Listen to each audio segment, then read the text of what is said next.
Hello, this is the Watchdog. Welcome back to Fun with Watches. If watches aren't fun, you'd only need one. Today we're going to review the UTHAI CQ309. Let's start out with the wrist check. I'm still wearing this Chensky 8266 homage to Patek Cubitus. And Greg was wearing my Saloa 637.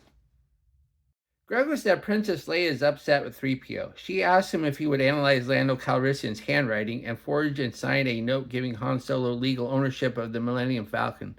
3PO refused, saying that his maker would not approve of him doing something so unethical. She said, "Your maker was literally Darth Vader." 3PO said, "Apparently you still need to work out your daddy issues."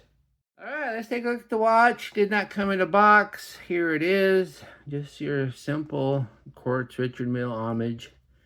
Nothing spectacular about it. Does have a nice buckle. But this is an ultra affordable watch, and so you're getting ultra affordable specs. This is the first UTHAI on my channel, but not my first Richard Mille homage. If there is one brand that even the most watch purists don't mind homaging, it is Richard Mille, as even the most affordable Richard Milles aren't even close to affordable, and the expensive Richard Milles are so outrageous that they might as well not even exist and just be concept watches. Most Richard Mille watches have exotic materials and complicated movements. This UTHAI is a chrome-plated alloy with a simple quartz movement, whose only extra complication is a date. Unfortunately, this UTHAI has fake subdials to make it look more complicated than it is. This watch comes in 9 different colorways. I wanted to change it up a little, so I chose the steel color with the yellow strap. I kind of regret it and probably should have picked the black or the blue strap. If you like the chrome-plated, you can also choose the green. If you'd rather have a black case, there's black or red straps. If you prefer a gold tone case, you can get that with a black strap. The watch is 43 millimeters if you measure at these ears of the bezel. 50.8 millimeters long. There's really not a lug to lug because there are no lugs. It's 15.9 millimeters thick, so it's chunky, but all Richard Mille homages are chunky. And lug width does not apply, but 26 millimeters where the strap meets the case, and it tapers down to 20 at the buckle, and weighs 97 grams on the supplied silicone strap.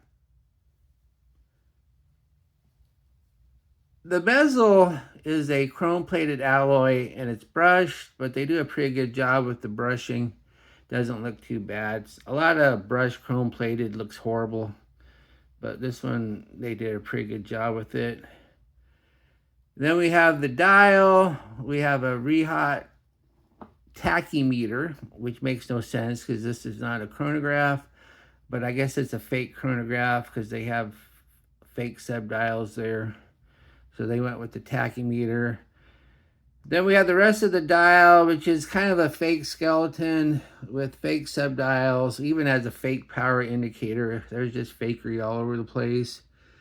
And then we do have the indices, and they are little metal triangles with big ones at the 12, 6, 9, and 3, and little ones everywhere else. Then we have the hands. We have a arrow tip minute hand and just a kind of a stubby hour hand, and they are loomed. And then we have a spear tip second hand with the red tip, which is not loomed. And then we have a date at the 4:30. Then we have all this other weird bakery stuff everywhere. Then we have an unsigned push-pull crown. I'm not gonna really complain about crown action because nobody's gonna care if this minute hand jumps because it's so, this dial is so messy, you're never gonna have accurate time anyway. And then we have the crystal. We have a mineral glass, and of course it's curved just because the shape of the case is curved. So there's quite a bit of reflection because of that curve. And this is a kind of a watch where you're never going to get AR coating. Then we have the case. The case is a plated alloy, and it's kind of it's a matte finish, not a polished finish. And these little screws here, they're all fake. It's held on by 4 tiny screws on the back. But I've seen a lot worse when it comes to Richard Mille homage, so the case isn't horrible. Then we have the case back. Case back has no writing on it, and it's another brush polish or brush chrome plated, which doesn't look horrible. And it shows 8 screws, but only 4 of them are real. The ones in the middle here are fake. And as you can see, they don't even look like real screws. They got little star heads. And but these 4 here are Phillips screws. And I know that they are Phillips screws because I foolishly thought they were all fake. And so I pried off the case back with my pry bar, only to find out that these were real screws here. Fortunately, I was able to get it back in. And I don't think I ruined it because they seem to be in place just fine. And underneath the case back is the Langston LG32 quartz movement. This is just about as cheap as a movement you're going to get. And then we have the strap. The strap is silicone, but it's not soft and squishy. It's a kind of hard silicone. So I like it better than a soft and squishy silicone. Just gives you a little bit more confidence. Then we have 2 keepers, one fixed, one floating, and it's held by nibs. And the nibs actually do a good job. Sometimes you have these little nibs here and they don't hold the keeper at all. But no, this one does a good job. Plus we have ventilation slots. Then we have the buckle. Buckle is actually steel. And it's a good buckle. And the keeper is good too. It's not all floppy. So I like the buckle. And once again, I got the yellow strap just because I've never had yellow before. And I kind of regret it. I don't think I would ever buy yellow again. I should have stuck with blue or black. I don't think I like the fan of the green either because it's too Kelly green and not enough khaki green to it. Here's the watch on my 7.5-inch wrist, and it wears nice and flat, but it's a big chunky watch. But then again, every Richard Mille homage is going to be a big chunky watch. I have 4 notches left, so you can wear this 8.5 no problem, which is good because you're not going to be getting a different strap on this, and you probably have room to cut 1 more notch if you actually had to.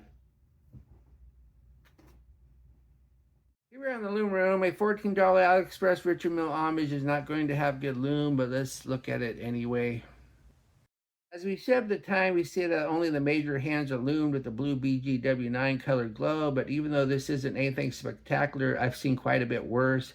It's actually a little bit better than I expected.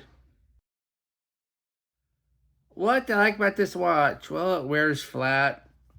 I think they did a decent enough job with this bezel. It's always tricky to have a brush chrome plated anything. And I do like this strap, and it's plenty long. What are my gripes and groans? Fake subdials and tachymeter. And then I never should have chose the yellow. Yeah, I know that doesn't apply to everything, but I just don't like this yellow. And really, that's the only thing to complain about, because, I mean, yeah, it doesn't have great lume, but I wasn't expecting great lume.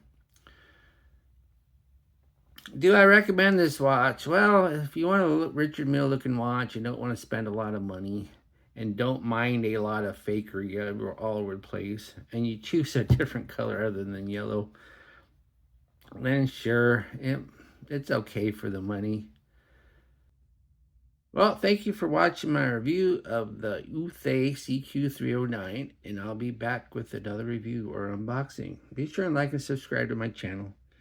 And if you like this watch, be sure to use my affiliate link, and I'll get a tiny commission, but those tiny commissions do add up. In about a good year or so, I'll be able to get another nice watch, such as that Steinhardt that I just got. And I'd like to thank my Members' Choice members, all 7 of you, and somebody wants to buy the Members' Choice watch. He contacted me the other day. He was going to come over yesterday to get it, but he couldn't get the cash because the banks were closed yesterday because it was Juneteenth. So he's supposed to come over today and buy it, and if he gives me full price for it, then I should be able to get another watch in a similar price range up for the Members' Choice vote. Bye.